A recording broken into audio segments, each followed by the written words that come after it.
the early turnovers and then not creating the turnovers back. We wasn't able to get the ball back today. So, when you kind of lose that turnover battle against a top team in the NFL, that's kind of like the outcome. We didn't get to play our brand of football today. So, obviously, it's upsetting when you come out and you're on the road and you're playing against a good team. You're like, okay, playing well, but can you consistently do it? And you kind of drop the standard like that. That hurts a lot. But, it's a learning experience. Micah, 1 week, how would you say you are physically? It kind of looked like you were favoring something coming out of the field. Yeah, Saquon hit me. He chipped me right in my ribs. That kind of like shocked me a little bit.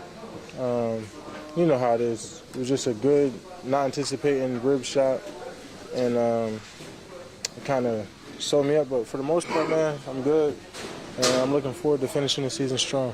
But that was you didn't pick it on that same play, did you? Yeah. Well, you knocked him out. Yeah. Yeah. What about the fast start? You guys defensively, they were not moving the ball. Did something just change at that point? What do you think happened?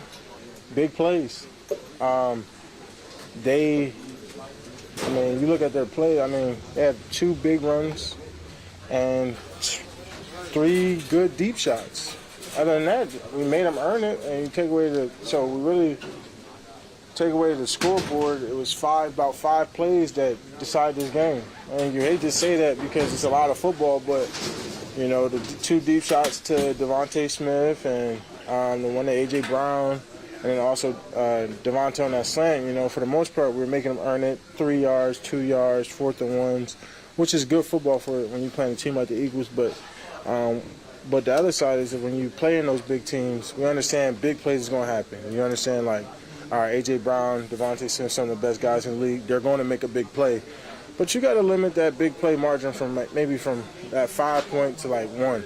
You can handle 1 big play, but you can't give a team like that many big plays. This is your first losing season in a Cowboys uniform. I assume that's not something you envisioned going into this year with what this team accomplished. Yeah, definitely not what I envisioned. Definitely not what I hoped for. Coming off a devastating playoff loss, and you say, hey, I'm just going to get the same team back, and we kind of know what it's going to look like, what the team's going to be like, and you go into the season and with the devastating injuries all across the board, between CD, Dak, Trey, you just can't catch a break. But you say, there's other teams who are fully healthy, and they're not where we're at right now. So I'm going to take that with a grain of salt and use that as motivation to go towards next year. Like you guys were 12-5 for 3 straight years. The Eagles won the division today, and Washington coming up. Just how do you look at the outlook of the NFC East moving forward, and what you guys are going to have to do to get back on top of the division? One, we're going to have to get healthy. We got, 3 or 4 starters who aren't coming back to mid next season. So we got to plan for that. We got to get healthy. We got to keep coming together. It's going to be a tough point, but as far as the division, it's going to be tough. I look at Jaden James as a franchise quarterback, so I'm going to be facing him for the next 18 years of my life. And you got Hurts, who's a franchise guy, so he's, so every team pretty much got a franchise guy that I'm going to have to get used to. So, and then, the Giants, they might go ahead and get a franchise guy. So, it's going to be a very difficult next couple years. It's going to be a very difficult couple years. You ready for the season to be over and restart? Oh, no, man. We watched a great video this week, and it's about, what you start, you finish, right? And that talks about character, and then it talked about, if you're a great football player, this is who you are. It's not what you do. So, I'm not going to go ahead and say, man, I wish the season was over. And then I'm watching the Super Bowl and be like, dog, I wish I was out there. You got to appreciate these games, these opportunities that we have. So when it comes to how we're going to finish this strong, I'm going to still give my best fight to the Commanders. This is who I am, man. I love this game. Sometimes you don't get the outcome and you don't accomplish what you want to accomplish, but the love don't change. Your character don't change. It's just all part of the journey. So I know it's rough. But I'm saying, stay true to who you are and watch how this thing change out. Man, that hurt, man. know, we got turnover. They came back. You know, they scored on these turnovers, so they put us back behind the sticks, and it was hard to come back, man. When after they scoring the ball after our turnovers, they hurt. So it was hard to just catch back up. Turnovers tough to take because you guys were moving the ball pretty well early. Yeah, it was hard to take, man. We get a turnover, they go down there and score. So it was hard. We fighting. But it's hard, man. They scoring the turnovers, and it's hard to come back from that. Was the confidence there early? Because it seemed like you guys were moving the ball really well. Yeah, man. I just feel like, man, can't nobody stop us on offense, man. Just we don't get no turnovers. We move the ball, we go down there and kick a field goal or score. We don't get the turnover. So I feel like, man, we did good moving the ball. It's just the turnovers limit us. That's what hurt us. Can you speak of the chippiness out there? Start off chippy and end it off chippy. Oh, yeah, I don't know. Shit, that's what we about, man. That's how we go out there and play. They want to trash talk, we're gonna trash talk. They want to throw some hands, we want to throw some hands. They just a game of football. And I feel like we just we did good. No. I did this on the run play. I bit my tongue. My mouth just been bleeding the whole game. So yeah, everything good.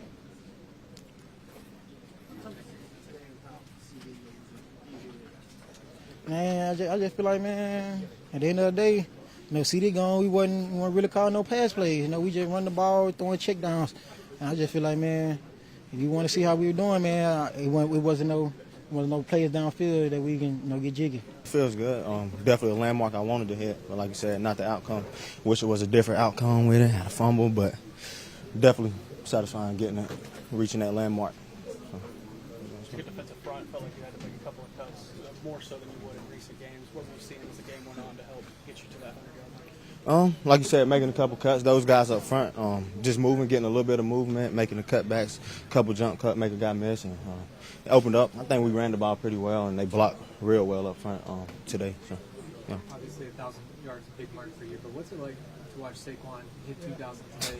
And just as a running back, how much appreciation do you have? Like I said earlier in the week, he's setting the standard right now and doing what he's supposed to do, and he's had a great season. But and like you said, he hit that 2,000 mark, and I think he's probably around like 60-something away from the record. So hope he can go do that, and that helps everybody out in the running back world. So definitely a lot of appreciation for what he's doing and how he's doing it out there.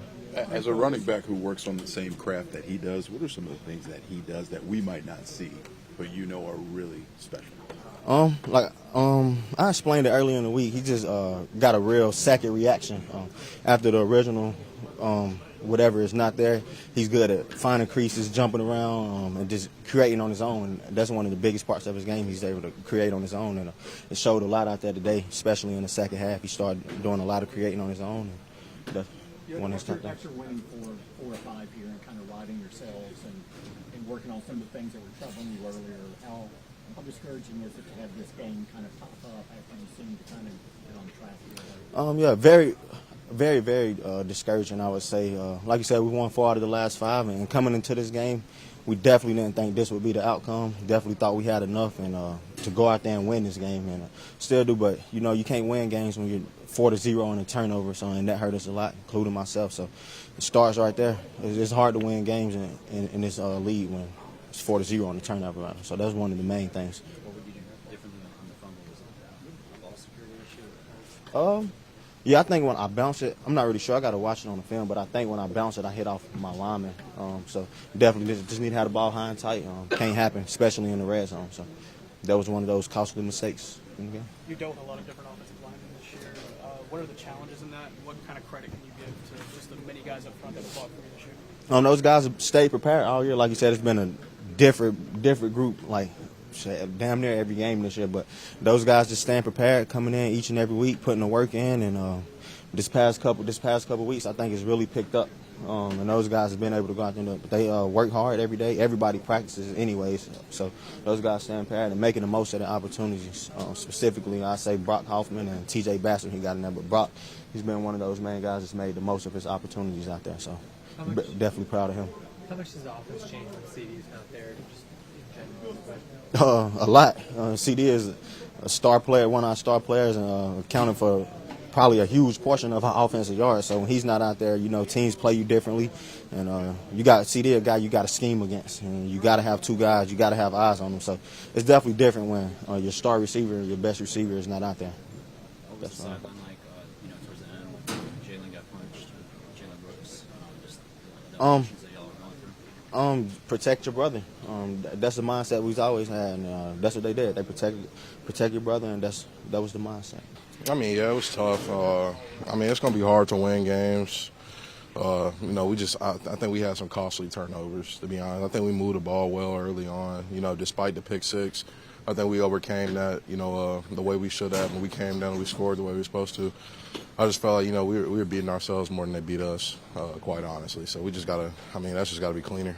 Away from the final results, is there some satisfaction in terms of helping Rico accomplish the goal of 1,000 rushing yards? Oh, yeah, definitely. I mean, that's huge. I mean, I believe he's the first undrafted free agent in Cowboys history to do that, so that's just huge. I mean, that's a testament, you know, not only to, you know, his work ethic, but, you know, the entire blocking unit from the O-line and tight ends, QBs, all that stuff. So, I mean, just a phenomenal job by him. You know, the way he runs, physical, hard, you know, his vision, all those things. So, congrats to him, and I think we'll see more of that in his future for sure. So, kind of getting some traction and riding yourself a little bit, winning 4 or 5, and being competitive in these games. Just how discouraging to have this pop up again after the way you've been playing? I mean, it's extremely hard, I think, for everybody. But one thing I can definitely say is nobody on our sideline quit. Like, not one person, you know, threw in a towel, folded, you know, started pointing fingers or any of that. So I can definitely say, you know, our guys, just one-of-a-kind guys. I mean, we're going to come in, we're going to work. The result wasn't nearly what we wanted today. But at the end of the day, we got one more opportunity next week. That's all we can focus on, so that's what we got to do. What is the point that in that game that you guys will come out and give a better performance than what you showed here today? I mean, I just know who we are. I mean, you're going to have days. I mean, Jordan had days where he probably shot 0 for 18 or whatever it was. But, you know, I believe in our guys. You know, I know who we are as a football team. I know who we are as men. So, you know, we got to obviously get in the lab, you know, clean it up, protect that ball. And next week we got the Washington Commanders. I just feel like it wasn't good enough in terms of just our ability to execute and, you know, like all around just wasn't good enough today. Obviously, you guys were down on both sides. You guys get behind, like this. How hard is that to come back from those You know, kind of, I mean, just shooting ourselves in the foot. At that point, it's definitely going to be an uphill battle anytime that we're doing stuff like that. So when you guys were successful in the past month, you guys were really good with the turnover margin. What made it so difficult today to get any turnovers? Not really sure, to be honest. I don't really know how to answer that one.